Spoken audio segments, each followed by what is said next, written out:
Powers and responsibilities of the CAG. The CAG, as outlined in Article 148-151 of the Constitution and the CAG Duties, Power and Conditions of Service Act 1971, is the Supreme Audit Institution of India. Appointed by the President, the CAG's primary duties include auditing the accounts of the union and state governments, including public sector undertakings, reviewing compliance with applicable laws, rules, and regulations through compliance audits, assessing the implementation and effectiveness of government schemes and projects via performance audits, certifying the financial accounts of governments and PSUs through financial audits.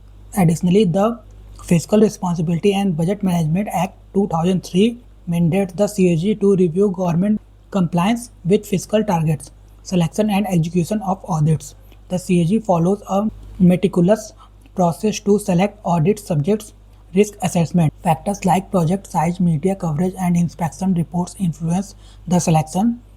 International guidelines. The CAG adheres to standards set by the International Organization of Supreme Audit Institution. Audit plan approval. The CAG's office drafts an annual plan with input from an audit advisory board which meets biannually. Government or judicial recommendation. Specific audits may be requested by courts or governments, such as the Supreme Court directive for auditing the Delhi-Noida Direct DND flyover project. The audit process begins with an entry conference with the concerned department to outline the scope and methodology. After the audit, an exit conference is held to share preliminary findings. Departments are given 6 weeks to respond to the draft report before it is finalized and submitted to the President or Governor. Challenges in tabling reports. While Article 151 of the Constitution mandates that CAG reports be laid before Parliament or state legislatures, it does not specify a time limit. This loophole has led to delays as seen in Delhi, where over a dozen CAG reports, including on issues like air pollution mitigation and liquor supply, remain untabled. Similar delays have been observed in states like West Bengal. A CAG report becomes public only when presented in the legislature. Following this, the Public Accounts Committee (PAC) examines the report, seeks government responses, and recommends corrective actions. Between 2019 and 2023, the PAC submitted 152 reports to the Lok Sabha scrutinizing audit fundings and government compliance. Impact of CAG audits. CAG reports play a pivotal role in highlighting financial losses and procedural inefficiencies, often prompting significant policy changes. For instance, the 2010 audit on 2G spectrum allocation exposed massive irregularities, leading to widespread political ramifications and regulatory reforms.